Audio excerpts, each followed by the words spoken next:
میں مبلغ بنوں سنتوں کا، خوب چرچا کروں سنتوں کا، ہو کرم بہر خاک مدینہ۔ الحمد للہ رب العالمین والصلاة والسلام علی سید المرسلین، اما بعد فاعوذ باللہ من الشیطان الرجیم، بسم اللہ الرحمن الرحیم، الصلاة والسلام علیک یا رسول اللہ وعلی آلک واصحابک یا حبیب اللہ، الصلاة والسلام علیک یا نبی اللہ وعلی آلک واصحابک یا نور اللہ۔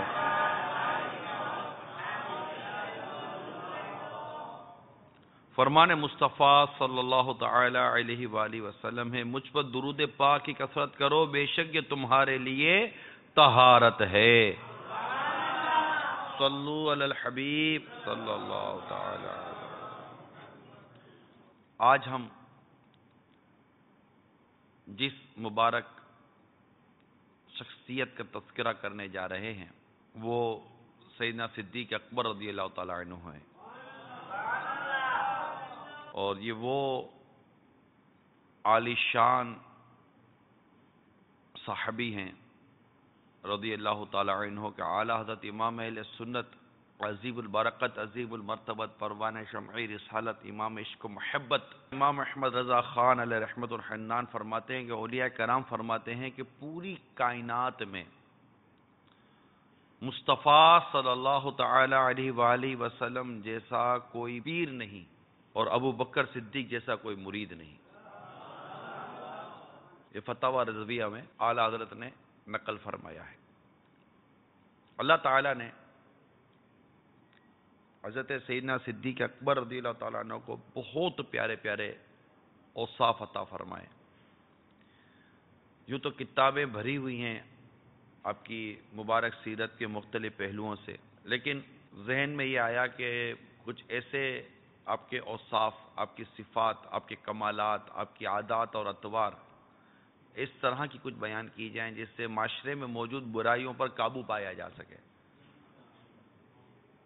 ظاہر ہے جو صدیق اکبر رضی اللہ تعالیٰ عنہ سے محبت کرے گا وہ کوشش بھی کرے گا کہ ان کی سیرت کو اپنانے کی بھی کوشش کرو، کیونکہ جو سیرت بیان کی جاتی ہے نا، یہ یاد رکھیے، جو سیرتیں بیان کی جاتی ہیں اس کے کئی مقاصد ہوتے ہیں۔ اس میں ایک بنیادی مقصد یہ ہوتا ہے سیرت بیان کرنے میں کہ اول تو یہ کہ اللہ کی رضا بھی ملتی ہے، کہ جہاں اللہ کے نیک بندوں کا ذکر ہوتا ہے وہاں اللہ کی رحمتوں کا نزول ہوتا ہے۔ تو ایک تو ان کی سیرتیں بیان کرنے سے اللہ کی رضا پانے کی بھی نیت بنائی جا سکتی ہے۔ دوسرا یہ کہ پتہ چلتا ہے کہ یہ کیسی زندگی گزارتے ہیں۔ دنیا میں ایک طبقہ ہے جو سیرت پڑھتا رہتا ہے، اور کامیاب لوگوں کی سیرتوں پر کتابوں کی سیریلیں ہیں، مطلب کتابیں لکھی جاتی ہے، موضوع ہے لوگوں کا، لکھنے والوں کا، کہ ورلڈ سکسیسفل پرسنالٹیز، دنیا کی کامیاب ترین شخصیات، دنیا میں کی وہ شخصیات جو انفلوئنس رکھتی ہیں، اپنا اثر و رسوخ رکھتی ہیں معاشرے کے اندر، ان کے بارے میں لکھتے رہتے ہیں۔ بایوگرافی آتی رہتی ہے لوگوں کی کہ یہ کیسے کامیاب ہوئے، کیا ان میں خصوصیات تھی، کیا کرتے تھے۔ لوگوں کا ایک مزاج ہے کہ پڑھتے ہیں، اور ایک طبقہ ہے جو صرف لوگوں کی سیرتیں پڑھتا رہتا ہے اور ان کے بارے میں لکھا جاتا ہے۔ ہزاروں لاکھوں لوگوں کے بارے میں لکھا جاتا رہا ہے۔ اب اپنا اپنا مزاج ہے، کوئی دنیا دار کی کامیابی کے واقعات پڑھتا سنتا رہتا ہے کہ یہ کیسے مالدار بنا، یہ کیسے عہدے دار بنا، یہ کیسے مشہور آدمی بنا۔ تو کل کسی نے بتایا کہ لوگ اداکار، گلوکار اور فنکاروں کی بایوگرافی بڑی پڑھتے ہیں، کیا کرتے ہیں، کیا کھاتے ہیں، کیا پیتے ہیں، کب پیدا ہوئے، کیا کیا کیا، بالکل ان کی چاٹ لیتے ہیں ان کی زندگی کی سیرتوں کو. لکھنے والے لکھتے ہیں اپنا اپنا نصیب. کوئی کھلاڑیوں کے پیچھے، بعض فٹ بالروں کے پیچھے پاگل ہیں، پاگل لٹرلی پاگل ہیں فٹ بالروں کے پیچھے. کوئی کرکٹر کے پیچھے پاگل ہے، تو کوئی کس کے پیچھے پاگل ہے، کوئی اداکار کے پیچھے، کوئی گلوکار کے پیچھے، تو کوئی فنکار کے پیچھے. طرح طرح کے لوگ عموماً پاگل ہوئے ہیں. لیکن بدقسمتی یہ ہے، کل کی ہی بات عرض کروں کہ کسی کے ساتھ بات چیت ہو رہی تھی، نوجوان تھے، تو پتہ نہیں ہمارے نوجوانوں، ان کو یہ سب پتہ ہے. ایک تعداد ہے نوجوانوں کی، ہمارے یہاں نسل کی، جنریشن کی، ان کو یہ سب پتہ جو میں نے عرض کی. لیکن نہیں پتہ تو صحابہ کرام کے بارے میں نہیں پتہ، اولیاء کرام کے بارے میں نہیں پتہ، خلفۂ راشدین کے بارے میں نہیں پتہ. اب کہ ہمارے 4 خلفاء تھے، تو 4 خلفاء کے چلو نام مشکل سے اگر بتا بھی دیے، وہ بھی اٹک اٹک. وہ چوتھے کون تھے؟ ہاں حضرت علی نا رضی اللہ تعالیٰ عنہ. یہ تو یوں مطلب کہ یہ سوچ سوچ کے نام بتائیں گے. تو ان کو پوچھے کہ چاروں امام کون تھے، تو نہ امام اعظم صحیح لے سکیں گے. ایک تو امام حنفی تھے، ایک امام مالکی تھے، ایک امام شافعی تھے، ایک امام حنبلی تھے.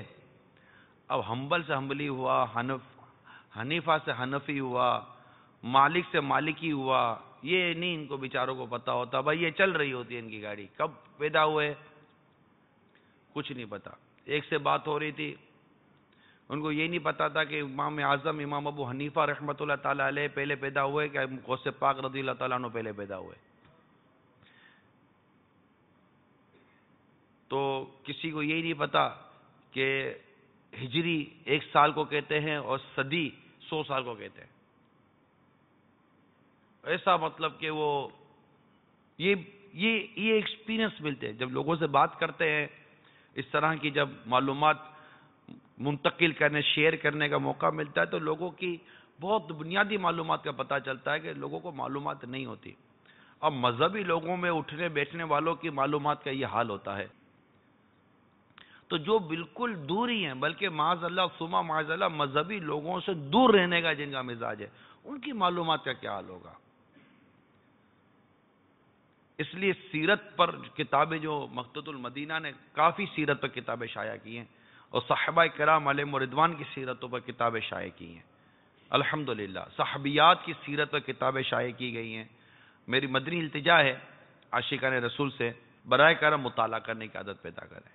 کتابوں میں لکھی ہوئی یہ بات ہے. ظاہر ہے کہ میں بیان کروں، یہ بیان کرے، وہ بیان کرے، عموماً بیان کرنے والے نے یہ باتیں کتابوں میں پڑھی ہوئی ہوتی ہیں. تو مکتبۃ المدینہ کی کتابیں لیجئے، بہت معلومات ہے مکتبۃ المدینہ کی کتابوں میں، بہت معلومات ہے. یہ پڑھیں گے انشاءاللہ تعالی بہت فائدہ ہوگا. تو یہ فیضان صدیق اکبر رضی اللہ تعالیٰ عنہ میرے سامنے کھلی ہوئی ہے. اس میں سے جب میں دیکھ رہا تھا کہ آج بیان کیا کرنا چاہیے، تو آپ کے کچھ اوصاف، عادات مبارکہ پر نظر گزری، تو یوں ذہن بنا کہ یار اس موضوع کو لیں تاکہ کوئی برائی پر قابو پایا جا سکے، اور اس برائی کو ہم صدیق اکبر رضی اللہ تعالیٰ عنہ کے فیضان سے دور کرنے کی کوشش کرتے ہیں، اور کچھ خصوصیات ہم حاصل کر سکیں. اس لیے اسلامی بھائی اور مدنی چینل کے تمام ناظرین یہ غور کیجئے گا کہ یہ آپ کا انداز کیا ہے. حضرت سیدنا صدیق اکبر رضی اللہ تعالیٰ عنہ کی یہ مبارک خصوصیت ہے کہ زمانہ جاہلیت، سرکار صلی اللہ تعالیٰ علیہ وآلہ وسلم کے اعلان نبوت سے پہلے ہی وہ جاہلیت کا دور تھا. طرح طرح کے نقائص، طرح طرح کے عیوب، طرح طرح کی برائیاں، یعنی اس طرح معاشرے میں رائج تھیں کہ جیسے وہ برائیاں نہیں ہیں. لوگوں کے عادات اور اطوار تھے، اس کو برائیاں کہنے اور سمجھنے کے لیے کوئی تیار نہیں ہے. آج بھی یہی حال ہے. وہ دور جاہلیت قدیمہ تھا، یہ بزرگوں نے لکھا ہے، میں اپنی طرف سے نہیں کہہ رہا. وہ دور جاہلیت قدیمہ تھا، اور آج دور جاہلیت جدیدہ ہے. یہ ہمارے بزرگوں نے لکھا ہے کتابوں میں لکھی ہوئی بات بیان کر رہا ہوں. مجھ سے ناراض ہونے کی ضرورت نہیں ہے. کہ یہ کیا دور جاہلیت پہ ہم کو لے کے جا رہا ہے. تو ٹھیک ہے، اگر آپ اسی عادتوں کے مالک ہو، آپ کے نصیب جو ہے وہ اپنے اوپر لے لے، کیونکہ اس وقت کی کئی ایسی عادتیں اور ریت و رواج تھے کہ وہ بالکل جاہلانہ تھے. آج بھی یہی حال ہے، بالکل آج بھی یہی حال ہے. انسانوں کے شہروں میں رہنے والوں نے اپنی طبیعتوں کو درندوں والی بنایا ہوا ہے.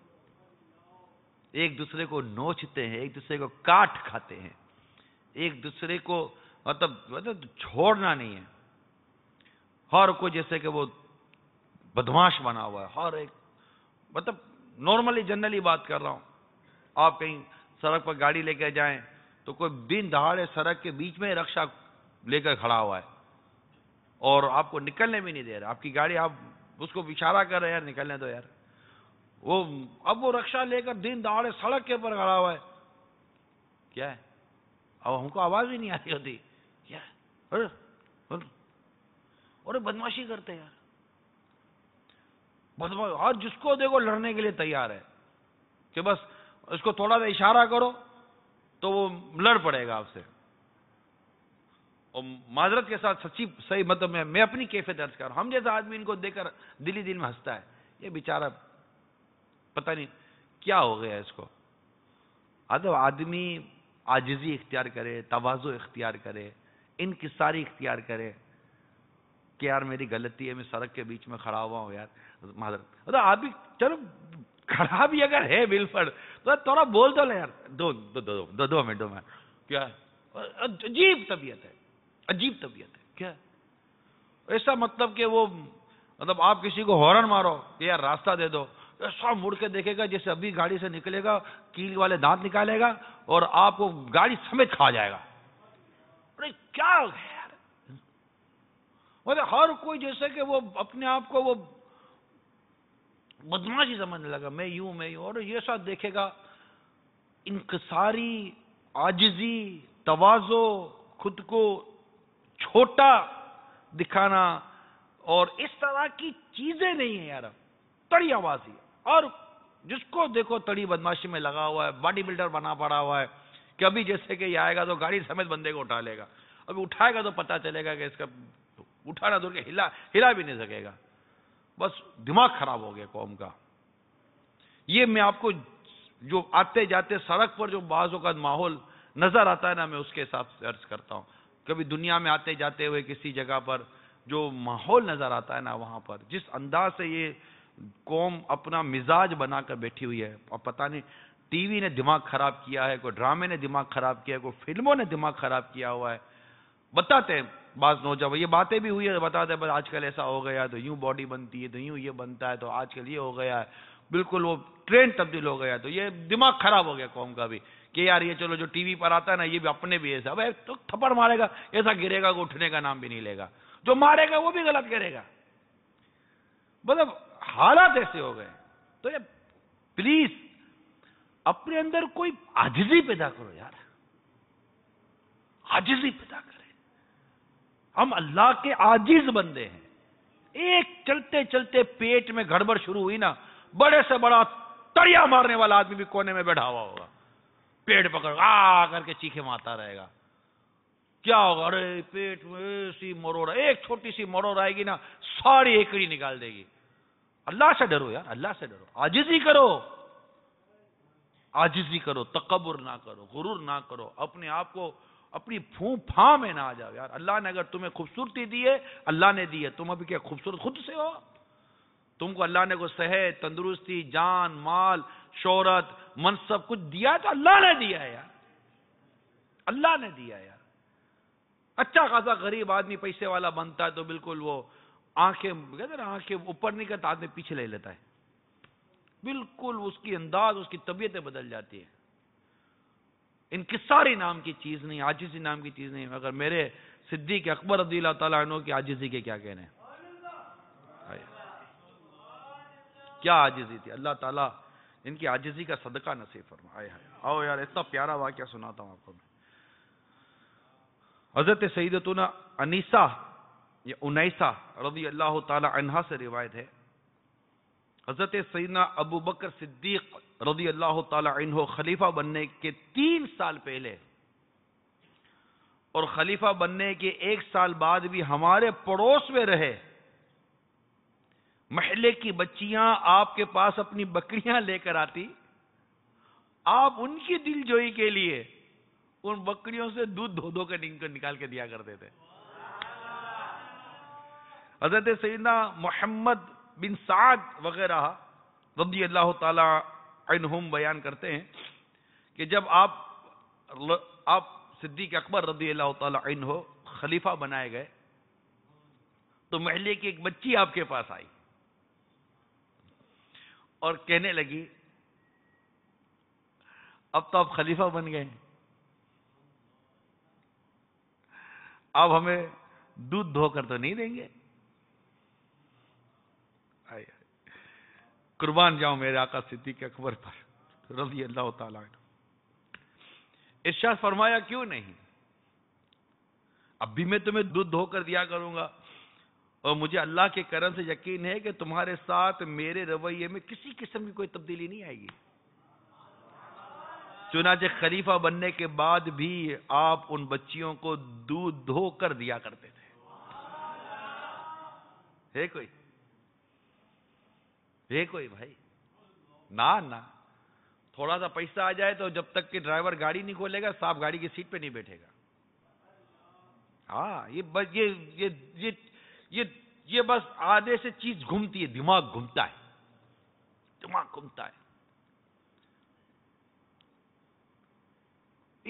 ایک طبیعت میں تبدیلی آتی، یہ نوٹ کرے ہر شخص، چاہے وہ علم کے نام پر ہو، دولت کے نام پر ہو، شہرت کے نام پر ہو، عزت کے نام پر ہو، منصب کے نام پر ہو، کسی بھی قسم کے حوالے سے ہو، چاہے آپ کے نسب کے نام پر کوئی پیسہ بیک اپ مل جاتا ہے، کوئی سی چیز آپ کے اٹیچ ہو جاتی ہے، ٹوٹلی نیچر چینج. میں نہیں کہتا انسان خود کو گھٹیا بنا کر چلے، لیکن عاجزی کچھ اور شے ہے، انکساری کچھ اور شے ہے. اپنی پوزیشن، اپنی اس بات کو دیکھنا سمجھنا ہی کچھ اور شے ہے، لوگوں کے ساتھ سلوک کچھ اور شے ہے. یعنی لوگ تبدیل ہوتے ہیں تو ماں باپ کے ساتھ انداز بدل جاتا ہے، بیوی بچوں کے ساتھ انداز بدل جاتا ہے، پڑوسیوں کے ساتھ انداز، سب سمجھ جاتے ہیں کہ یار یہ بدل گیا ہے. لوگ کہتے ہیں یار یہ بدل گیا ہے، یار سارے بے وقوف ہیں. نہیں میں نہیں بدلا ہوں، میں تو وہی ہوں. سارے بے وقوف ہیں، آپ نہیں بدلے. ارے کوئی دو تو ہوں گے جو آپ کے قریب رہتے ہوئے کہیں گے نہیں یار یہ بدلے نہیں ہے، آپ کا ملنا جلنا کم ہو گیا ہے، رش بڑھ گیا. ٹھیک ہے رش بڑھ جاتا ہے، بعض اوقات پبلک بڑھ جاتی ہے، ملاقاتیں بڑھ جاتی ہے، مصروفیت بڑھ جاتی ہے. وقت نکال نہ پانا وہ کچھ اور شے ہے. اپنی طبیعتوں میں تبدیلی لے آنا، اپنے مزاج میں تبدیلی لے آنا، اور تبدیلی میں بھی تکبر لے آنا، غرور لے آنا، انا لے آنا، خود پسندی لے آنا، عجوب لے آنا، اس طرح کی چیزیں لے آنا کہ مطلب کوئی عام آدمی ٹچ بھی کر جائے گا تو آپ کی شان میں فرق پڑ جائے گا. یار کیا ہو گیا؟ میرے آقا صلی اللہ تعالی علیہ وآلہ وسلم کی انکساری و عاجزی کے تو کیا کہنے. کوئی کان مبارک میں بات کرنا چاہتا، جب تک بات پوری نہ ہو جاتی میرے آقا صلی اللہ تعالی علیہ وسلم اپنے کان مبارک اس سے نہیں ہٹایا کرتے تھے، اور جب کسی کی بات سنتے تھے تو پوری توجہ کے ساتھ اس کی بات سنا کرتے تھے، اس کو مطمئن کرتے تھے، تسلی دیتے تھے. عاجزی کیجیے، عاجزی کیجیے، عاجزی کیجیے. اپنی اوقات کو پہچانے، ہم سب اپنی اوقات کو پہچانے.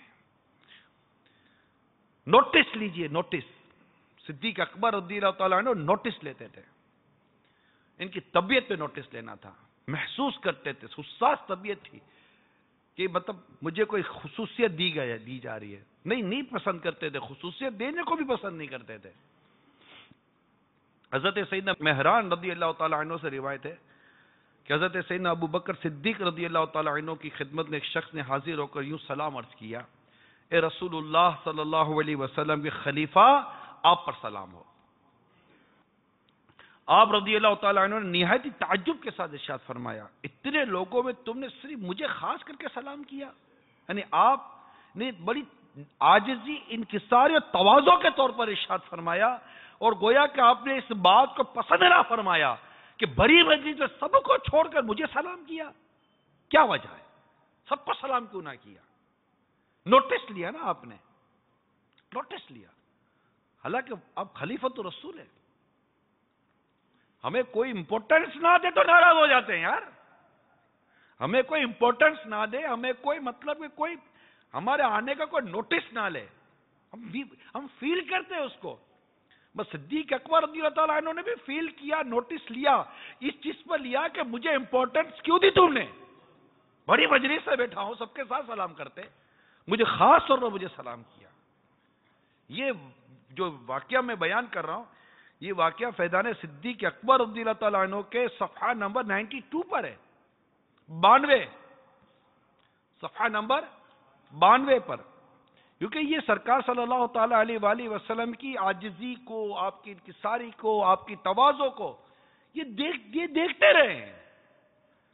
آقا کے بیٹھنے کا انداز دیکھتے تھے, آئے ہائے ہائے, بیٹھنے کا آقا کا صلی اللہ علیہ وسلم کا انداز, سونے کا انداز, بدن مبارک پر چٹائی کے بستر کے نشان پڑ جانے کے واقعات, یہ دیکھتے تھے. میرے آقا صلی اللہ علیہ وسلم کے شکوے مبارک پر بھوک کی وجہ سے پتھر باندھنا انہوں نے دیکھا, یہ دیکھتے تھے. آقا صلی اللہ علیہ وسلم کے گھر مکان عالی شان میں کئی دنوں تک چولہا نہ جلنا دیکھتے تھے. وہ مقام مرتبہ امام الانبیاء صلی اللہ تعالیٰ علیہ وآلہ وسلم کی اس زمین پر جو عاجزی انکساری کے جو جلوے تھے یہ دیکھتے تھے. اور یہ تربیت یافتہ تھے نا, کہ سرکار صلی اللہ تعالیٰ علیہ وآلہ وسلم جیسا کوئی پیر نہیں, اور صدیق اکبر جیسا کوئی مرید نہیں ہے رضی اللہ تعالیٰ عنہ. ارے وہ مرید ہی کیا جو پیر کے نقشے قدم پر نہ چلے. پیر کے نقشے قدم, اس کردار مرشد چاہیے, کردار مرشد چاہیے, اوصاف مرشد چاہیے, گفتار مرشد چاہیے, انداز مرشد چاہیے. یہ ہے تو اس کے یہ جو چیزیں نا, ان کے پیچھے پھر معرفت مرشد ہے, الفت مرشد ہے, عشق مرشد ہے. پھر سرکار صلی اللہ تعالیٰ علیہ وآلہ وسلم کے ارشادات تواضع پر موجود ہیں, عاجزی پر موجود ہیں. کہ آقا مدینہ صلی اللہ تعالیٰ علیہ وسلم نے ارشاد فرمایا, جو اللہ کے لیے تواضع اختیار کرے, عاجزی اختیار کرے, خود کو دوسروں سے کمتر جانے. تکبر کا اپوزٹ ہے, تکبر کی ضد ہے عاجزی. تکبر یہ ہے کہ خود کو دوسرے سے بہتر سمجھنا, سامنے والے کو گھٹیا سمجھنا. اور تواضع یہ ہے کہ خود کو گھٹیا سمجھنا, ارے خود کو کمتر سمجھنا, دوسروں سے اعلیٰ نہ لے کے جانا. انکساری بڑی واضح سی شے ہے, اور بڑی دل کی کیفیت کا نام ہے, زبان کا نام نہیں ہے. خود کو حقیر فقیر کہہ کر بادشاہ بنا کر بیٹھے سمجھنا یہ نہیں ہے.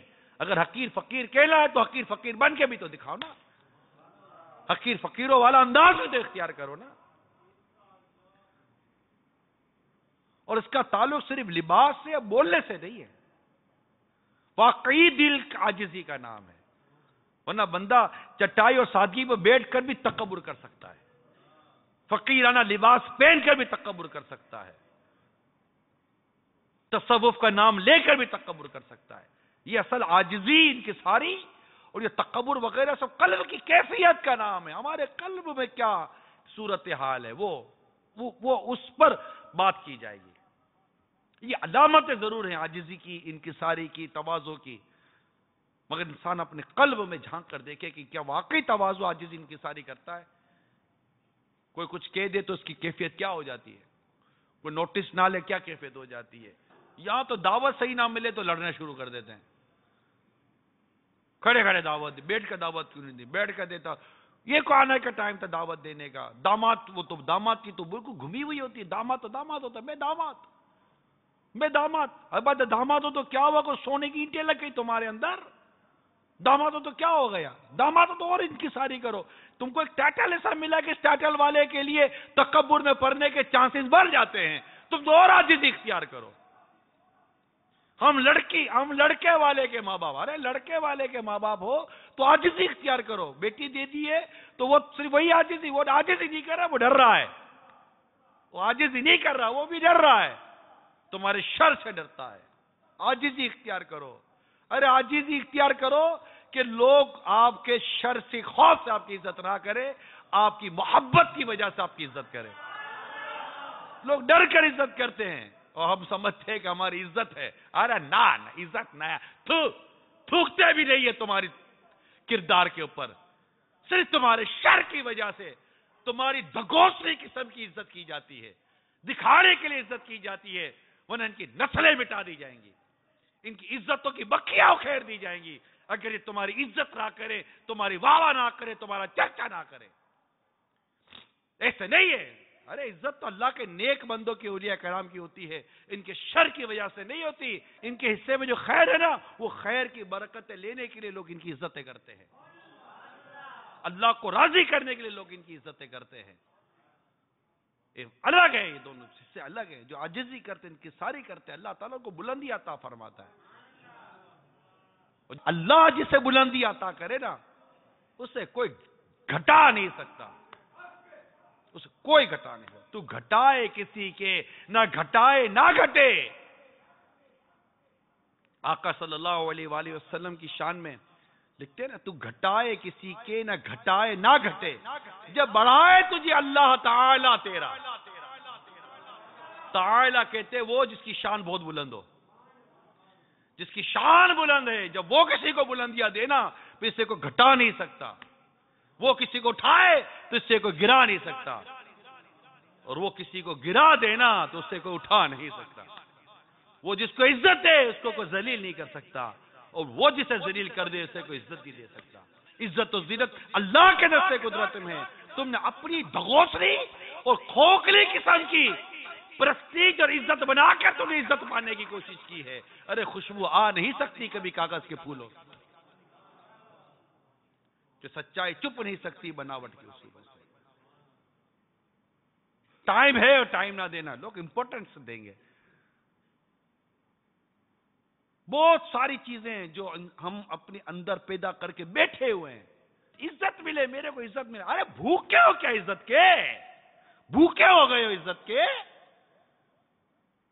کردار ایسا بناؤ نا، کردار ایسا بناؤ کہ لوگ عزت دینے کے لیے مریں گے، تم عزت لینے کے لیے مر رہے ہو. کتنا فرق ہے یار ہم میں اور ان لوگوں میں جن کو اللہ نے عزتیں دی ہیں. کتنا فرق ہے.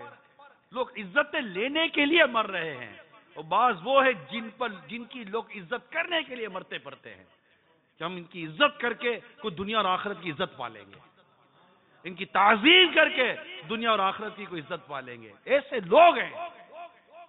خود ہی کو کر بلند اتنا ہر تقدیر سے پہلے. خدا بندے سے خود پوچھے بتا تیری رضا کیا ہے.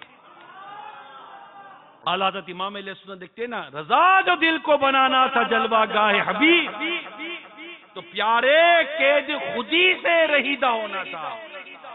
خودی سے باہر نکل، میں سے باہر نکل کہ لوگ میری عزت کریں. وائی وائی وائی وائی کیوں عزت کرے تمہاری؟ کیا ہے تمہارے پاس؟ کیوں عزت کرے تمہاری؟ ارے ہمیں تو ویسے ہی ایک خوف مار ڈالے، نہ جانے ایمان سلامت رہے گا یا نہیں رہے گا. ہم جنت میں جائیں گے کہ جہنم میں جائیں گے؟ نزا کے وقت کیا ہوگا، قبر میں کیا ہوگا، موت کے وقت کیا ہوگا؟ کہیں ہمارا راز ہمارا تختہ غسل پر ہی راز نہ کھول دیا جائے. کیسا بد نصیب ہوگا وہ شخص جس کے راز اس کے تختہ غسل پر کھول دیے جائیں، جس کے راز اس کی میت پر کھول دیے جائیں، اور لوگ دیکھ کر آئے کہ اس کو قبر میں دفن کرنے جاؤ تو قبر میں سانپ پڑا ہوا ہے. کیسا عجیب نہ ہوتا ہے بعض اوقات بندے کا کون سا گناہ اس کو اٹک جائے. اللہ کی پناہ ہے نا کتابوں میں کہ کلمے کی تلقین کی جاتی ہے تو کہتا ہے کہ نہیں، میں کلمہ پڑھنے جاتا ہوں تو میرے سامنے آگ کے 2 پہاڑ آ جاتے ہیں جو مجھے کلمہ نہیں پڑھنے دیتے. پتہ چلتا ہے وہ سود خور تھا، ملاوٹ کرنے والا تھا. ارے دنیا میں نہیں سمجھ پڑتی، بعض اوقات نہیں سمجھ پڑتی. نہ پڑی چلو آپ کو سمجھ، تھوڑا سوچو یار. کسی کا تکبر، کسی کا غرور، کسی کا خود پسندی، کسی کی اس طرح کی لوگوں کو جھاڑنے ڈانٹنے، مطلب بالکل اپنے آپ کو الگ سے رکھنا، اپنے آپ کو تھوڑا سا یوں بنا کر رکھنا. لوگ ڈرتے ہیں آپ سے بات کرتے ہوئے. یار واہ یار کیوں ایسا بنا کر بیٹھے ہو خود کو؟ یار انسان ہو، انسان بن کر ہو یار، کوئی بھوت بن کر تو نہیں جا رہا ہو. لوگ ڈرتے رہے آپ سے. یار انسان میں تو انسیت ہوتی ہے، انسیت ہوتی ہے. لوگ قریب جاتے ہیں، رہ نہیں سکتا یار. انسان میں تو اتنی محبت ہو کہ آپ کے بغیر کو رہ نہ سکے. اتنی اپنائیت، اتنی عاجزی، اتنی کساری ہو آپ کی سیرت کے اندر. نہیں تھوڑا سا یوں رو، نہیں تھوڑا سا یوں رو، تھوڑا سا یوں رو، تھوڑا سا یوں رو. ارے یوں میں بھر جاؤ گے یار. کھل جاؤ یار. لوگوں کو آنے دو اپنے قریب، بیٹھے دو اپنے ساتھ، بات چیت کرنے دو، نارمل ہو جاؤ، سیدھے ہو جاؤ، سمپل سے ہو جاؤ. ایسی مطلب سیرت ہو نا تو لوگ مرتے ہیں آدمی کے اوپر. ورنہ ہوتا ہے رکھ رکھاؤ میں آدمی مر جاتا ہے، اور بس بالکل یہ 2 نمبر کی عزت بنانے کی کوشش کرتے ہیں. تو لوگ ڈرتے ہیں، لوگ آتے نہیں ہیں، قریب بیٹھتے ہیں. ہم بولتے ہیں ہمارے لوگ عزت نہیں کرتے، ہمارے قریب نہیں آتے، ہم سے کو محبت نہیں کرتا. محبت نہیں یار، کردار میں کانٹے لگا کے رکھے. کوئی آ کر ملتا ہے تو کانٹا چبھتا ہے اس کو. یار کون ملے گا یار؟ پھر مطلب ہی لوگ ملتے ہیں، کانٹے کی چبھن بھی برداشت کرتے ہیں، اور ساتھ میں کوئی 2 پیسے کا فائدہ لے کر چلے جاتے ہیں. محبت دے، پیار دیں، امیر ہو یا غریب ہو، چھوٹا ہو یا بڑا ہو، منصب ہو یا منصب نہ ہو، جہاں محبت ملتی ہے نا انسان وہاں چلا جاتا ہے. یہ تو دیکھا ہے. اپنے اندر اللہ کرے گا ہمارے اندر عاجزی، انکساری اور تواضع پیدا ہو جائے اور جھکنے والے بن جائیں. ایک مرتبہ ایک شخص آیا امیر المومنین عمر فاروق رضی اللہ تعالیٰ عنہ کو ڈھونڈنے کے لیے. آپ کا محل ڈھونڈنے لگا. کہا کہ ہمارے خلفاء کا محل نہیں ہوا کرتا. کہاں ہوں گے؟ اس طرف نکل جاؤ، آرام فرما رہے ہوں گے. ڈھونڈتا ڈھونڈتا پہنچا، فاروق اعظم رضی اللہ تعالیٰ عنہ ریت پر لیٹے آرام فرما رہے تھے. تھر تھر کانپ رہا تھا اور کہنے لگا کہ یہ ان کا عدل ہے جو یہ آرام سے ریت پر سو رہے ہیں، اور ہمارے بادشاہوں کو محلوں میں بھی نیند نہیں آتی. کاش ہمیں ان کے ساری عاجزی نصیب ہو جائے. کاش کاش کاش صحیح معنوں میں عاجزی نصیب ہو جائے. میرے آقا صلی اللہ تعالی علیہ وآلہ وسلم ارشاد فرماتے ہیں، یہ حدیث پاک کا حصہ بیان کر رہا ہوں، جنت کی بشارت اس شخص کو جس نے بغیر کوئی قصور کیے تواضع اختیار کی. قصور نہیں ہے اس کا، کوئی قصور نہیں، پھر بھی عاجزی اختیار کرتا ہے، اور بغیر کسی حاجت کے اپنے آپ کو جھکائے رکھا. ایک کاش ایک کاش ایک کاش ایک کاش ہمیں عاجزی نصیب ہو جائے، جھکنا نصیب ہو جائے، بالکل تواضع اختیار کرے، اپنے پاس تکبر کو، غرور کو نہ آنے دے، اپنے ماتحت کو، اپنے ساتھ والوں کو ایسا کرے کہ بس وہ پروانوں کی طرح، جیسے پروانے شمع پر کیسے نثار ہوتے ہیں. اعلیٰ حضرت نے آقا صلی اللہ علیہ وسلم کے شان میں لکھا نا، تو شمع رسالت عالم تیرا پروانہ. تو شمع رسالت ہے، عالم تیرا پروانہ. تو شمع رسالت ہے،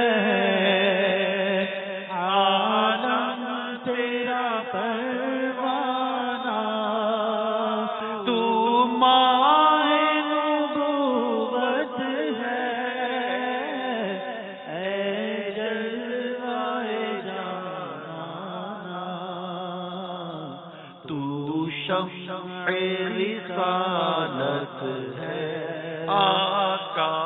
تو شمع رسالت ہے آقا. تو شمع رسالت ہے آقا.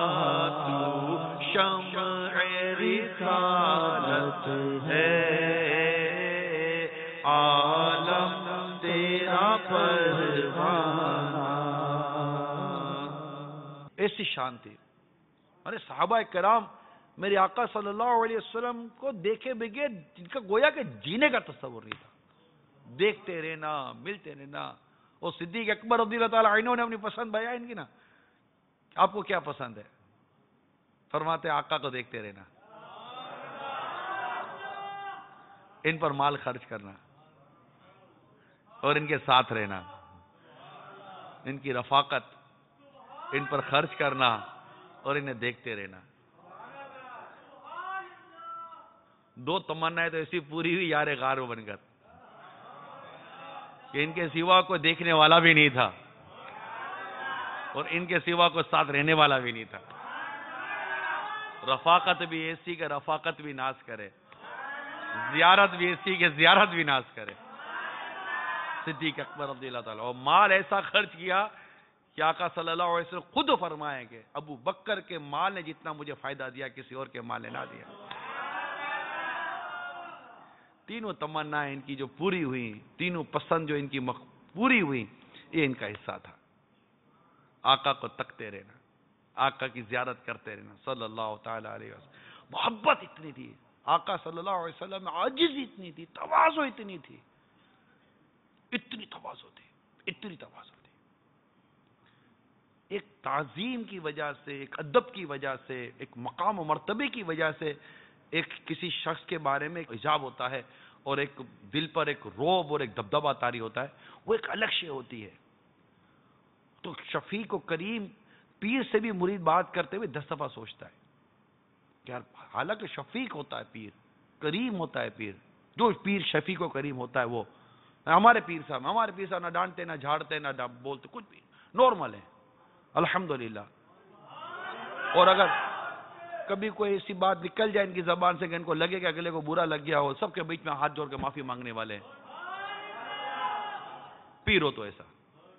آقا صلی اللہ تعالی علیہ وسلم کی عاجزی، انکساری کا جو یہ وصف ان کو نصیب ہوا ہے، خلفائے راشدین کا جو وصف جو ان کو نصیب ہوا ہے، اولیاء کاملین کا یہ وصف جو ان کو نصیب ہوا ہے نا، یہ ان کو نصیب ہوگا. یہ جس کو اللہ نصیب کر دے یار، سیدھی سی بات یہ ہے. یہ بڑے کرم کے ہیں فیصلے، یہ بڑے نصیب کی بات ہے. منصب اتنا بڑا ہے کہ جس کے لاکھوں کروڑوں دنیا میں نام لینے والے ہوں، آ کر ملے تو پتہ چلے کہ یہ ہمارا پیر کیسا خاک نشین ہے، فرش نشین ہے. تو یہ ہوتا ہے جو اللہ کے لیے عاجزی اختیار کرے، اللہ تعالیٰ اسے بلندی عطا فرماتا ہے. امام اعظم امام ابو حنیفہ رحمۃ اللہ تعالیٰ علیہ کہیں تشریف لے جا رہے، بڑے کثرت سے قرض دیتے تھے آپ، قرض بڑا کثرت سے دیتے تھے آپ کے بارے میں آیا ہے. ایک دفعہ کہ تشریف لے جا رہا تھا، ایک شخص نے دیکھا تو گلی بدل لی. آپ کو بڑی حیرت ہے، مجھے دیکھ کر گلی بدل لی. اسے طلب فرمایا، کہا کیوں بھائی مجھے دیکھ کر کیوں بھاگ رہے ہو؟ کہ حضور آپ سے قرض لیا تھا، ڈیٹ نکل گئی ہے، دے نہیں سک رہا ہوں، شرمندگی ہو رہی تھی، اسے سامنا نہیں کیا. بغیر قصور کے عاجزی اختیار کرے. فرمایا مجھے دیکھ کر تمہیں شرمندگی ہوئی، میں نے تمہیں اپنا سارا قرض معاف کیا، اور جو تمہیں تشویش ہوئی ہے، تمہیں جو یہ بے چینی ہوئی، اس کی وجہ سے مجھے معاف کر دو. یہ عمل کرنے والے لوگ تھے. ایک شخص اگر ملنے آیا اور آپ اپنی سیٹ سے اٹھ کر اس کو دروازے سے لینے جاتے ہیں تو بات ہے، آپ بولو ہم تو دروازے سے لینے جاتے ہیں، اپنے بڑے سے بڑے کو لینے جائیں، پتہ ہے کہ نہیں لینے جائیں گے تو سیٹ چلی جائے گی. بغیر قصور کے عاجزی اختیار کریں. عام آدمی کو عزت دیں، عام آدمی کو کوئی مطلب اس کو وہ ملے. غریب آدمی دھکے کھاتا ہے، غریب آدمی لائنوں میں لگ کر مطلب کہ وہ دھتکارے کھاتا رہتا ہے. بڑا آدمی آتا ہے مل کر چلا جاتا ہے، اس کو باہر گاڑی تک چھوڑنے کے لیے آتے ہیں. بعض افسران لوگ باہر لائن لگی ہوئی ہے، غریبوں کی لائن لگی ہوئی ہے، ضرورت مندوں کی لائن لگی ہوئی ہے، حاجت مندوں کی، کوئی پوچھنے والا نہیں ہے. بڑا آدمی آتا ہے، بڑی گاڑی سے اترتا ہے، دروازہ کھولتا ہے، اندر جاتا ہے، صاحب کھڑا ہوتا ہے، سلام کرتا ہے، بیٹھتے ہیں، چائے آ رہی ہے، بسکٹ آ رہا ہے. ارے غریب بیٹھا ہوا باہر، یار خدا کے واسطے نکلو، ان کی کوئی ضرورتیں پوری کرو. تم کیا بڑوں کو سلام کرنے کے لیے سیٹ پر بیٹھے ہو؟ ان کی ضرورتیں حاجتیں پوری کرو. کوئی بیوہ بیٹھی ہوئی ہے، کوئی یتیم بیٹھا ہوا ہے، کسی یتیم کا مال خطرے میں ہے، کوئی مظلوم بیٹھا ہوا ہے، ظالم اپنا ظلم کے پنجے گاڑے ہوئے اس کو نوچ رہا ہے. خدا را اپنی سیٹ سے ہلو. بڑوں کو سلامی کرنے کے لیے تم نے پیپر نہیں دیے تھے؟ جس طرح بڑوں کی خوشامد کرنے، رشوتیں کھانے کے لیے تم نے سیٹ لی ہوئی ہے. اٹھو، کمرے سے باہر نکلو اور ان غریبوں کی حاجتیں پوری کرو جو تم سے لگی ہوئی ہیں. اللہ کے لیے عاجزی کرو، اللہ کے لیے انکساری کرو. ان غریبوں کی بددعاؤں سے بچو. غریب آدمی باہر بیٹھا ہوا ہے، ضرورت مند باہر بیٹھا ہوا ہے، حاجت مند باہر بیٹھا نہیں ہے، چلو ضرورت نہیں ہے، حاجت، آپ سے کوئی کام تو ہے یار، جواب تو دو غریب آدمی کو یار، جواب تو دو مظلوم کو بھائی، جواب تو دو. جب دیکھو صاحب میٹنگ میں ہوتے ہیں، صاحب نہیں ہوتے، بڑوں کے لیے کوئی میٹنگ نہیں، کوئی وہ نہیں. ٹھیک ہے، جہاں ضرورت ہے، جہاں حاجت ہے، جہاں اس طرح کے ایمرجنسی کیسز آتے ہیں، ہم بھی سمجھتے ہیں، کریں. یہ سیٹھوں کو بھی سوچنا ہے، بڑوں کو بھی سوچنا ہے، اہل منصب کو بھی سوچنا ہے، جو بھی ہو سب کو سوچنا ہے. میرے فاروق اعظم رضی اللہ تعالیٰ عنہ جب کسی کو گورنر مقرر فرماتے نا تو اس سے شرطیں رکھتے تھے. نمبر 1، عمدہ لباس نہیں پہنے گا. میں ان شرطوں کا خلاصہ عرض کر رہا ہوں. یعنی قیمتی عمدہ لباس نہیں پہنے گا. نمبر 2، ترکی گھوڑے پر سفر نہیں کرے گا، قیمتی گھوڑا ہوتا تھا. نمبر 3، دربان نہیں کھڑے کریں گے. اس طرح کی شرطیں رکھتے تھے. یعنی کوئی ضرورت مند آئے آ جائے. ایک اصول ہونا، پرنسپل ہونا کہ آنا، بات کرنا، کوئی درخواست دینا، فلاں فلاں فلاں فلاں، ایک پروسیجر ہوتا ہے. ایک پروسیجر ہونا، روٹین کا پروسیجر ہونا ایک اپنی جگہ پر ہے کہ اس میں کسی کا حق نہیں دبایا جا رہا، بڑوں کو نوازا جا رہا ہے، غریبوں کو دھتکارا جا رہا ہے. ایسا نظام نہیں ہونا چاہیے. اللہ نے اگر کوئی مقام، کوئی مرتبہ، کوئی منصب دیا ہے تو اسے اللہ کے بندوں کے لیے استعمال کریں، اللہ کی رضا کے لیے. پھر دیکھیے کہ اب کیا بنتی ہے. اپنے ماتحتوں پر شفقت و محبت کا انداز ہونا چاہیے. امام مالک رضی اللہ تعالیٰ عنہ حضرت سیدنا یحییٰ بن سعید رضی اللہ تعالیٰ عنہ سے روایت کرتے ہیں کہ حضرت سیدنا صدیق اکبر رضی اللہ تعالیٰ عنہ نے ملک شام کی طرف چند لشکر بھیجے. ان میں حضرت سیدنا یزید بن ابو سفیان رضی اللہ تعالیٰ عنہ کا لشکر بھی تھا. انہیں ملک شام کے چوتھا حصے کا امیر مقرر کیا گیا تھا. ان کی روانگی کے وقت حضرت سیدنا ابو بکر صدیق رضی اللہ تعالیٰ عنہ انہیں چھوڑنے کے لیے ان کے ساتھ پیدل چل رہے تھے اور یہ گھوڑے پر سوار تھے. یہ گھوڑے پر سوار تھے جو امیر لشکر تھے. اور صدیق اکبر رضی اللہ تعالیٰ عنہ جنہوں نے امیر بنایا، وہ خلیفہ ہیں، وہ پیدل چل رہے ہیں. حضرت سیدنا یزید بن ابو سفیان رضی اللہ تعالیٰ عنہ آپ کی بارگاہ میں یوں عرض گزار ہوئے، اے رسول اللہ صلی اللہ علیہ وسلم کے خلیفہ، یا تو آپ سوار ہو جائیں یا میں اپنے گھوڑے سے اتر جاتا ہوں. ارشاد فرمایا، یعنی نہ تو تم اپنے گھوڑے سے اترو گے نہ میں ہی سوار ہوں گا، بلکہ میں تو اپنے قدموں کو راہ خدا میں شمار کرتا ہوں. صدیق اکبر رضی اللہ تعالیٰ عنہ کی شان کی کیا کہنے. سیدنا عمر فاروق رضی اللہ تعالیٰ عنہ رات کے وقت مدینہ منورہ کے کسی محلے میں رہنے والی ایک نابینا بوڑھی عورت کے گھریلو کام کاج کر دیا کرتے تھے. آپ اس کے لیے پانی بھر لاتے اور اس کے تمام کام سر انجام دیتے. حسب معمول ایک مرتبہ بڑھیا کے گھر آئے تو یہ دیکھ کر حیران رہ گئے کہ سارے کام ان سے پہلے ہی کوئی کر گیا. بہرحال دوسرے روز تھوڑا جلدی آئے تو بھی وہی صورتحال تھی کہ سب کام پہلے ہی ہو چکے تھے. جب 2-3 دن مسلسل ایسا ہوتا رہا، آپ کو بہت تشریف ہوئی، ایسا کون ہے جو مجھ سے پہلے نیکیوں میں سبقت لے جاتا ہے. ایک روز آپ پہلے آ کر جب رات ہوئی تو دیکھا کہ چپ گئے کہ یہ دیکھو ہے کون، آتا کون ہے. وہ نابینا عورت تھی بوڑھی. تو آپ چپ کر دیکھ رہے ہے کون جو مجھ سے پہلے آتا ہے، سب کچھ کام کر کے چلا جاتا ہے. دیکھا کہ وقت کے امیر المومنین صدیق اکبر رضی اللہ تعالیٰ عنہ تشریف لائے اور اس نابینا بڑھیا کے سارے کام کر دیے. آپ بڑے حیران ہوئے کہ خلیفہ وقت ہونے کے باوجود ایسی ان کی ساری ارشاد فرمایا، حضرت سیدنا ابو بکر صدیق ہی تو ہیں جو مجھ سے نیکیوں میں سبقت لے جاتے ہیں. تو یہ منصب تھا ان کے پاس، مگر عاجزی، انکساری، تواضع. بلکہ ایک تو یہاں تک واقعہ ہے کہ فاروق اعظم رضی اللہ تعالیٰ عنہ نے دیکھا کہ آپ روزانہ کہیں آتے جاتے تھے. تو آپ نے جب دیکھا تو پتا چلا کہ آپ کسی عورت کے گھر میں جاتے ہیں اور یہ سب کام کاج کر کے نکل جاتے ہیں. تو آپ نے جا کر پوچھا کہ وہ کون شخص ہے. تو وہ بڑھیا کہنے لگی کہ پتہ نہیں، میں تو جانتی نہیں کون آتا ہے، یہ سارے میرے گھر کے صاف صفائی کر کے چلا جاتا ہے. تو پتہ چلا وہ صدیق اکبر رضی اللہ تعالیٰ عنہ تھے جو وقت کے امیر المومنین ہیں، خلیفۃ الرسول ہیں، اور آ کر کام کر کے چلے جاتے ہیں. فاروق اعظم کو بھی نہیں بتایا کہ میں کس کا کام کر رہا ہوں. یہ چپ کر نیکی کرنے والوں کے لیے درس ہے. جس کو چپ کر نیکی کرنے کا جذبہ ہو نا، اس کے لیے درس ہے. ایسا ہی واقعہ فاروق اعظم رضی اللہ تعالیٰ عنہ کا بھی ہے. جب بڑے بڑے کام کر جاتے تھے، لوگوں کی مدد کر جاتے تھے، امت کی خیر خواہی کا کام کر جاتے تھے، بتاتے نہیں تھے کسی کو. خیر واقعات تو کافی ہیں، کتاب پوری ہے، لیکن یہی ہے کہ کاش ہمیں عاجزی نصیب ہو، انکساری نصیب ہو، تواضع نصیب ہو. اس میں جو بڑا ہے نا اس کو غور کرنا ہے، چاہے وہ گھر میں بڑا ہے، مدرسے میں بڑا ہے، اپنے ادارے میں بڑا ہے، اپنے ملک میں بڑا ہے، اپنے شعبے میں بڑا ہے، جس کو منصب ملا ہوا ہے، جس کو نام ملا ہوا ہے، جس کی تھوڑے بہت پوزیشن، جو پوزیشن ہولڈر ہوتا ہے نا، یا خوبصورتی میں زیادہ ہے، دولت میں زیادہ ہے، تھوڑا دکھانے میں زیادہ ہے، ویل لکنگ جس کو کہتے ہیں، دوسرے اتنے زیادہ وہ نہیں ہوتے، کوئی ایسی چیز ہو جو آپ کو دوسروں سے ممتاز کر رہی ہے. جیسے گھر میں ساس یہ بہو پر فائق ہے، سسر یہ فائق ہوتا ہے بعض صورتوں میں، داماد یہ اگر جو عمر میں چھوٹا ہوتا ہے لیکن پھر بھی فائق ہوتا ہے. ایسی بہت ساری چیزیں ہوتے ہیں.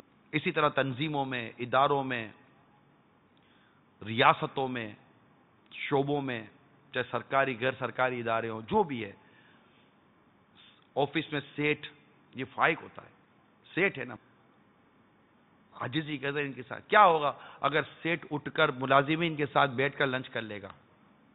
کچھ نہیں ہے، آپ جیسے تھے ویسے رہیں گے. عمر بن عبدالعزیز رضی اللہ تعالی عنہ کے ساتھ ایک مہمان حاضر تھے، تو اس میں چراغ بجھ گیا، تو اس سے کہا کہ اب غلام کو ارشاد فرما دے وہ چراغ جلا دے گا. نہیں، غلام بیچارہ سو رہا ہے. جس طرح ہمیں سونے کی ضرورت ہوتی ہے تو غلام کو بھی سونے کی ضرورت ہوتی ہے، سونے دے اس کو. پھر آپ اٹھے، چراغ جلایا، واپس آ گیا. فرمایا کہ میں چراغ جلانے سے پہلے بھی عمر بن عبدالعزیز تھا، چراغ جلانے کے بعد بھی عمر بن عبدالعزیز ہوں رضی اللہ تعالی عنہ.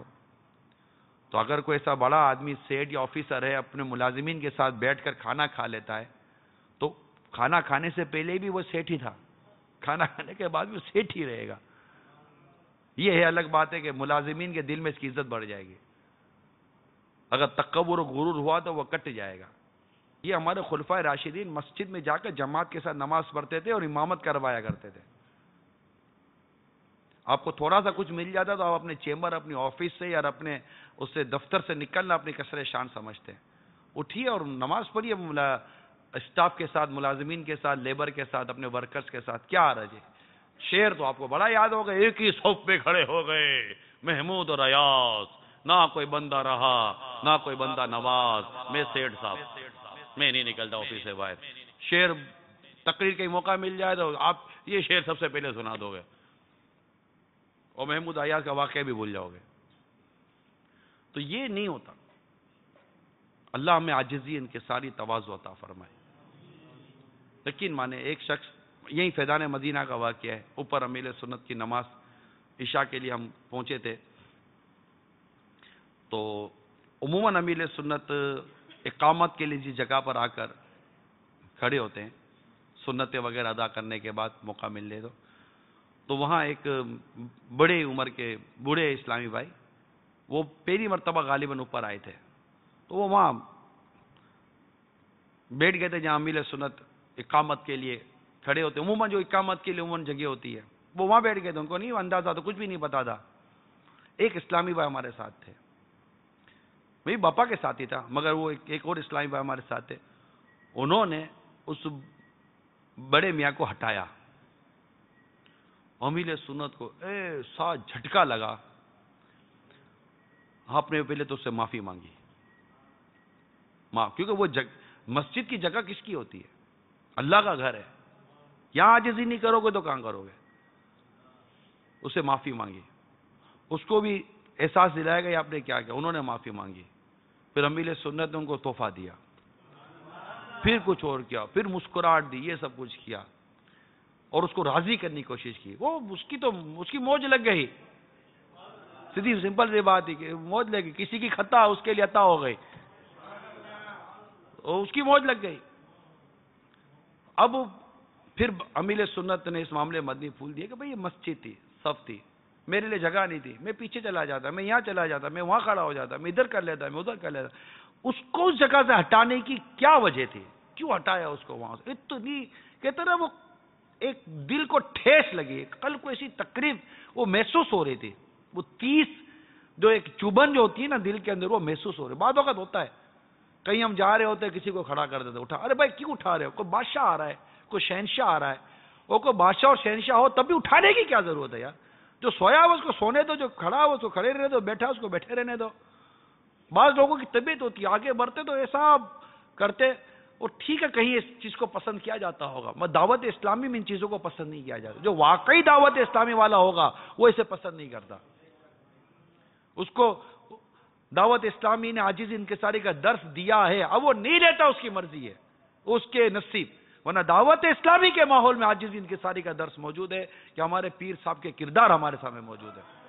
میں اس لیے مدنی چینل پر پیر صاحب کا کردار بیان کر رہا ہوں کہ پیر صاحب ہمارے ایسے ہیں، مرشد ہمارے ایسے ہیں، بانی دعوت اسلامی ایسے ہیں کہ جس کے لاکھوں کروڑوں چاہنے والے ماننے والوں، امیر بھی ہیں، افسر بھی ہیں، غریب بھی ہیں، فقیر بھی ہیں، مرد بھی ہیں، عورت بھی ہے، بچے بھی ہیں، بوڑھے بھی ہیں، عربی بھی، عجمی بھی ہیں. الحمدللہ امیر سنت کے چاہنے والے، ماننے والے، مریدین، محبین اور متعلقین کی تعداد لاکھوں کروڑوں کی تعداد میں ہے، تو شاید میں غلط نہیں ہوں.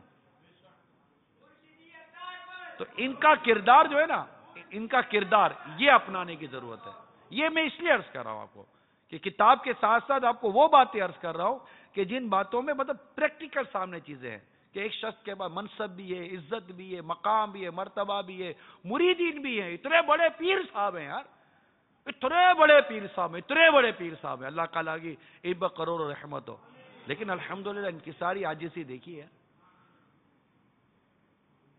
ایک عرض کر رہا ہوں تو اللہ کرے کہ ہم سب میں، مجھ سمیت اللہ مجھے بھی ان کی ساری عاجزی، حقیقی معنوں میں ان کی ساری عاجزی نصیب فرمائے، خالی زبانی خرچ نہ ہو جائے. اور ہم تمام اسلام بھائی کو عاجزی ان کی ساری نصیب فرمائے. مگر یہ ضرورت کر دو کسی کی عاجزی ان کی ساری ہے یا نہیں ہے اس پر تبصرہ نہ کرا کرے. ارے بڑی عاجزی ان کی ساری کا بیان ہوا تھا، فلاں کو دیکھو. آپ کو کیا پتا وہ عاجزی ان کی ساری کر رہا ہے یا آپ خود کسی کی بدگمانی میں مبتلا ہیں. پھر بدگمانی بھی کرتے ہیں، پھر معاذ اللہ غیبت کرتے ہیں. اگر واقعی اس میں وہ برائی ہے تو آپ غیبت کر رہے بلا اجازت شرعی، واقعی اس میں اگر برائی نہیں ہے تو آپ بہتان و تہمت باندھ رہے ہیں. تو وہ حرام یا ناجائز کام کر رہا ہے نہیں کر رہا وہ الگ بات ہے، لیکن آپ اس کے بارے میں بدگمانی کر کے. اعلیٰ حضرت امام اہل سنت نے صلاۃ فرمائی ہے اپنے فتاوی رضویہ 29ویں جلد میں کہ آپ نہیں جاتے تھے پبلک کے اندر، عوام میں نہیں جاتے تھے. مصروفیت اتنی تھی آپ کی، طبیعت اور مصروفیت دونوں نے آپ کو جکڑا ہوا تھا. تو آپ نے باقاعدہ لکھا ہے میری اس طبیعت کو بعض لوگوں نے تکبر سمجھا کہ میں غرور و تکبر کی وجہ سے ایسا نہیں کرتا. حالانکہ ایسا نہیں ہے، میں نہیں جا پاتا، نہیں کر پاتا، یہ ساری چیزیں نہیں کر سکتا ایک شخص، نہیں وقت دے پاتا. ہر ڈاکٹر فارغ ہے اور ضروری نہیں ہے، بعضوں کا ڈاکٹر نہیں ہوتا فارغ، بعض اوقات کوئی نہیں ہوتا فارغ، بعض اوقات ایمرجنسی ہوتی ہے، میٹنگوں پر میٹنگ ایسی ہوتی ہے کہ نہیں آدمی ٹائم نکال پاتا، مشوروں پر مشورے ایسے ہوتے ہیں کہ آدمی نہیں ٹائم نکال پاتا، مصروفیتیں ہو جاتی ہے. اس کو کوئی بولے کہ میرا مسئلہ حل نہیں ہوتا، میرا کام. ہم بدگمانیوں سے بچیں. ہاں قرائن واضحہ موجود ہے، بالکل ایک واضح طور پر موجود ہے کہ یار یہ نہیں ہے. جیسے میں نے چند چیزیں آپ کو بیان کی افسران وغیرہ کے حوالے سے، وہ ایک الگ ہے، مگر انسان خود وہ کرے. بعض لوگوں کا نیچر ہے، مطلب میں پریکٹیکل بات کر رہا ہوں، مجھ سے جو لوگوں نے کی ہے میں وہ باتیں کرتا ہوں. نہیں ٹائم دینا چاہیے اتنی جلدی، تھوڑا رکنا چاہیے، 2 دن 3 دن کے بعد ٹائم دینا چاہیے. تھوڑی آدمی کی پوزیشن بنتی ہے کہ کوئی فون کرے بولے ٹھیک ہے آ جائیں، بیٹھ جاتے ہیں. وہ آپ بتا رہے تھے نیچر کیسا ہے لوگوں کا کہ تھوڑا سا ٹائم دے. بھائی کیوں ٹائم دینا چاہیے، کیوں ٹائم کھینچنا چاہیے؟ ایسے ہی اپنی پوزیشن بنانے کے لیے. جب آپ کے پاس ٹائم ہے، کوئی حاجت مند ضرورت مند آپ سے وقت مانگ رہا ہے، آ جائیے، بات کرتے، کیا رہ جائے. اگر آپ ثواب کے لیے بیٹھے تو کیا یہ ثواب نہیں ہے؟ فرائض کے بعد سب سے افضل عبادت مسلمان کے دل میں خوشی داخل کرنا ہے. تو یہ نہیں ہونا چاہیے، لوگوں کے لیے گنجائش ہونی چاہیے. ہاں اگر کوئی معنی شرعی ہے، کوئی حکمت ہے، کوئی مصلیحت ہے ایسی کہ جس کا تعلق نہ غرور سے، نہ تکبر سے، نہ کسی کو گھٹیا سمجھنے سے ہے، اور اس کے علاوہ کئی اور اسباب ہو سکتے ہیں. اس لیے میں عرض کر رہا ہوں کہ کسی کے بارے میں بدگمانی کرنا، کسی کے بارے میں ذہن بنا لینا، اس سے بچنا چاہیے. یہ ہر ایک کے لیے ہم سب کو اس معاملے میں غور کرنا چاہیے. ورنہ بعض لوگ بعض باتوں کو اپنی ذات پر ایسا لے لیتے ہیں کہ وہ سمجھتے ہیں کہ وہی مظلوم ہے. بعضوں کا وہ مظلوم نہیں تو وہ ظالم ہوتا ہے.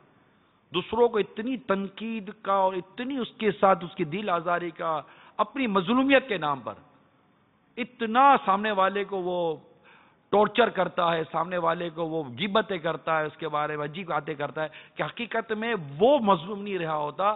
مظلوم تو وہ ہوتا ہے جس سے اس کا کام اٹکا ہوا ہوتا ہے.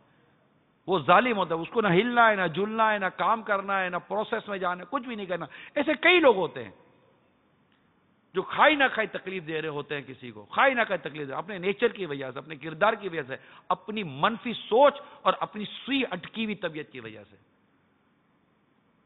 اور پھر وہ دوسروں پر تنقید اور بوچھار کرتے رہتے ہیں. بہت اس میں ڈسکشن بہت ہے. اس لیے کسی کے بارے میں کوئی گمان یا کسی کی شخصیت کے بارے میں کوئی نتیجہ نکالنے سے پہلے 100 دفعہ سوچ لیجئے، 112 دفعہ سوچئے کہ کہیں میں بدگمانی میں، غیبت میں، تہمت میں، چگلی میں اور کسی مسلمان کی عزت خراب کرنے کے معاملے میں مبتلا نہ ہو جاؤں.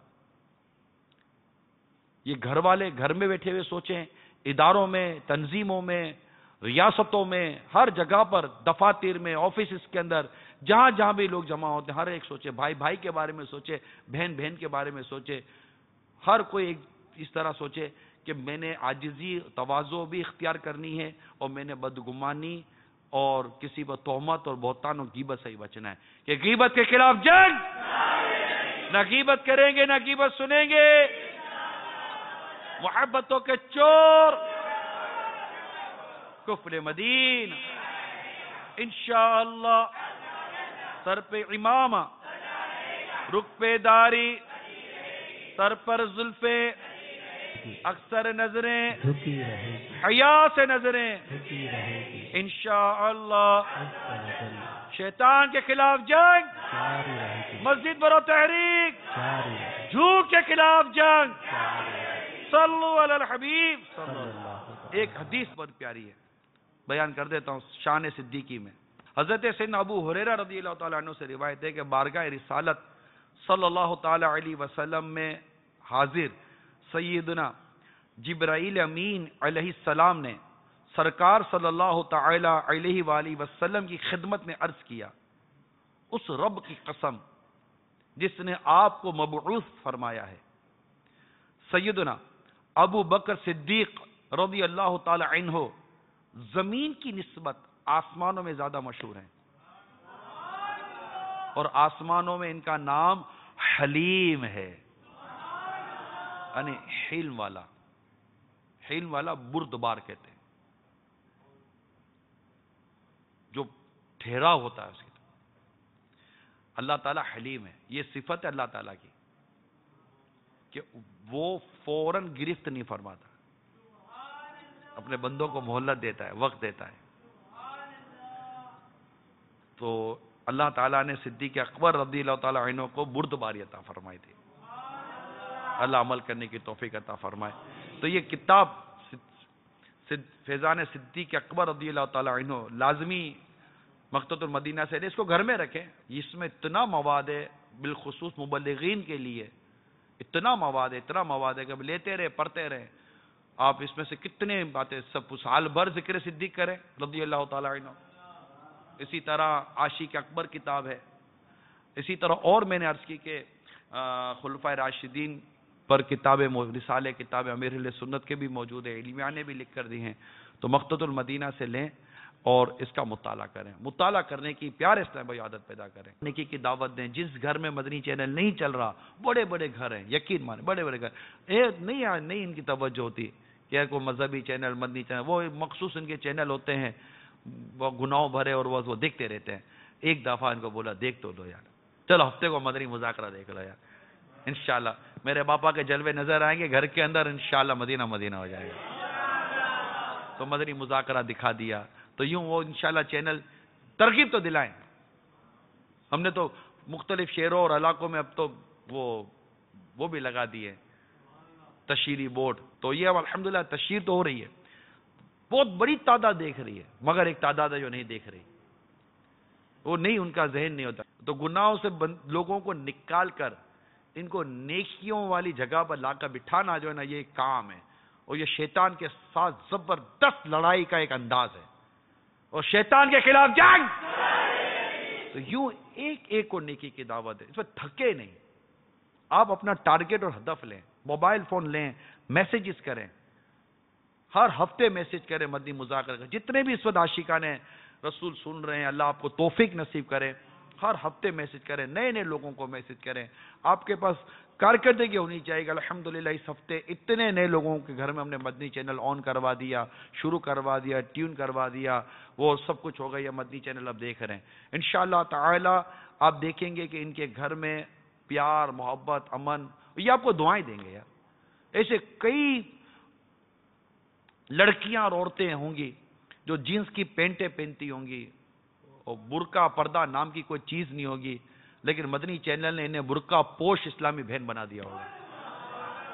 کئی ایسے آپ کو لوگ ملیں گے جو شرابی, کبابی, داڑھی منڈے, بے نمازی, ستانے والے, ڈرانے والے, دھمکانے والے ہوں گے.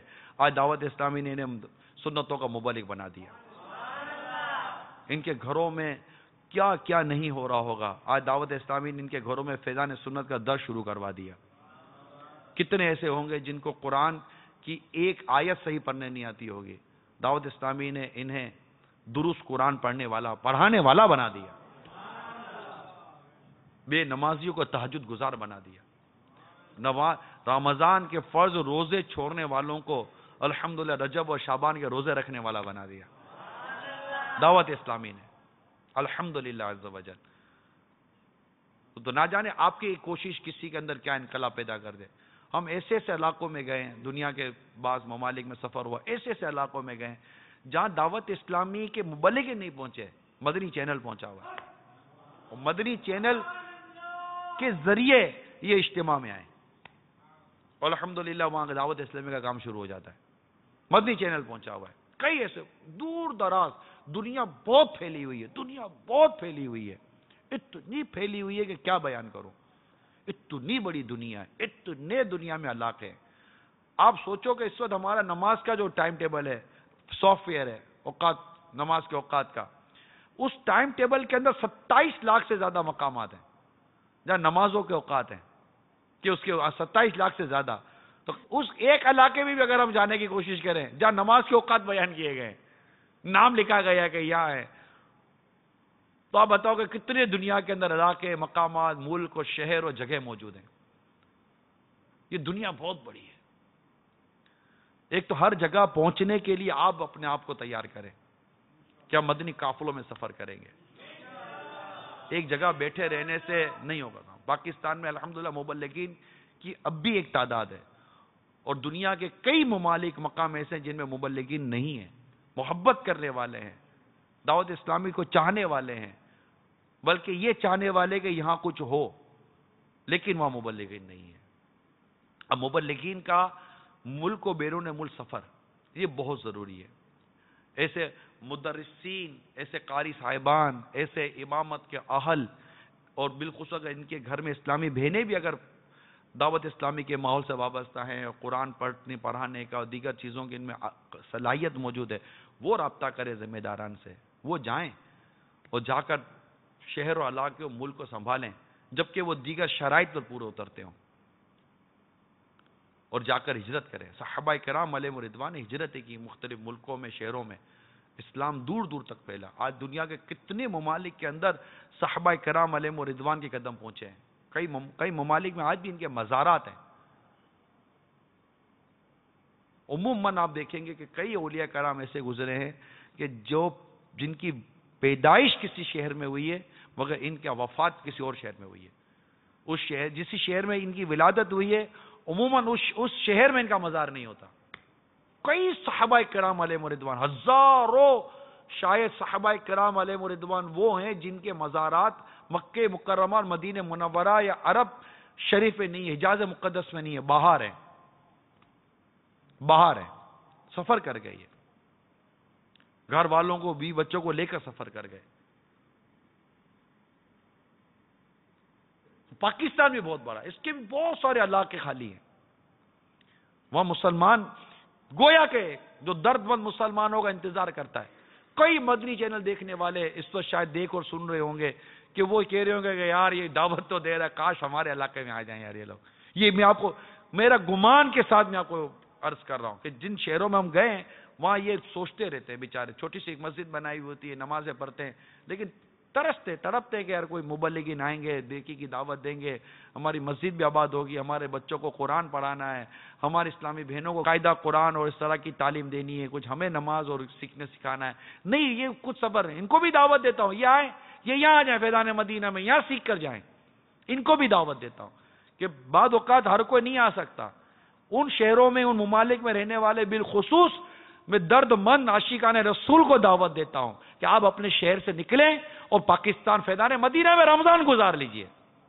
امیر اہل سنت کے ساتھ فیضان مدینہ میں پورا ماہ رمضان گزار لیجئے.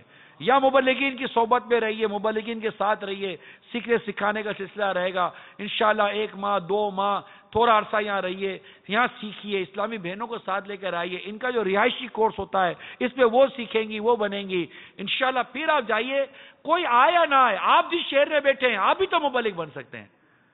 بھائی کوئی پاکستان چھوڑ کر بھی، گھر بار چھوڑ کر بھی تو آپ کے پاس آئے گا.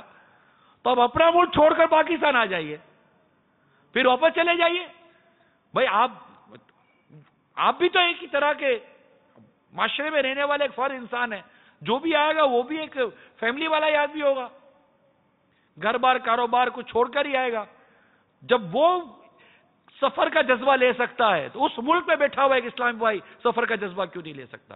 یقین مانیے دنیا میں اتنی ضرورت ہے، اتنی ضرورت ہے، اتنی ضرورت ہے، میں کیا عرض کروں. یہ میرا سلسلہ کرنے والے ہیں کہ جناب سلسلہ ہوگا تو آپ کا سفر نہیں، یہ سب وہ اس وقت بولوں گا، کب بولوں گا، زندہ بھی ہوں کہ نہیں پتہ نہیں. ابھی موقع میں بول دیتا ہوں، ابھی موقع میں بول دیتا ہوں. ابھی یاد آیا، موقع ہے، دیکھ کر آیا ہوں، جو کچھ سمجھ کر آیا ہوں وہ سب عرض کر رہا ہوں. کہ یہاں ہمارے ملک میں بھی بہت سارے علاقے ایسے ہیں جہاں ضرورت ہے اور رہ جانے کی ضرورت ہے. مدنی قافلے بنانے ہم کو، 4 اسلامی بھائی، 6 اسلامی بھائی، 7 اسلامی بھائی، 12 اسلامی بھائی آئے، ان کے قافلے بنے، ایک ملک میں جائیں. مثال کے طور پر 7 اسلامی بھائی، 4 اسلامی بھائی، 3 اسلامی بھائی ایک ملک میں چلے گئے، اس ملک میں گئے، وہاں ہی ان کا 12 ماہ مدنی قافلہ. مثال کے طور پر بنگلہ دیش چلے گئے، پہلے بنگالی ہے، پہلے غریبوں کا ملک. مثال دیتا ہوں، بنگلہ دیش چلے گئے، بنگلہ دیش میں اترے اور وہاں مطلب جناب 3 دن 12 دن مدینہ مسجد، پھر اتنے دنوں کے لیے مکہ مسجد، دوسرے شہر، یوں پورا بنگلہ دیش 12 مہینے گھومتے رہے اور اپنے ساتھ قافلے سفر کراتے رہے. جس علاقے میں جائیں گے انشاءاللہ درس بیان مدنی کاموں کی دھومیں مچیں گی. یہ نا، یہ بھی آپ چینل دیکھ دیکھ کر آپ بھلے کوڑ رہے، آپ اٹھیے، اس ملک اس شہر سے بھی تو کو اٹھے، اٹھ میرے دھوم مچانے والے. انشاءاللہ دنیا بھر میں مدنی کاموں کی دھومیں مچائیں گے. میں مبلغ بنوں سنتوں کا، خوب چرچا کروں سنتوں کا، ہو کرم بہر خاک مدینہ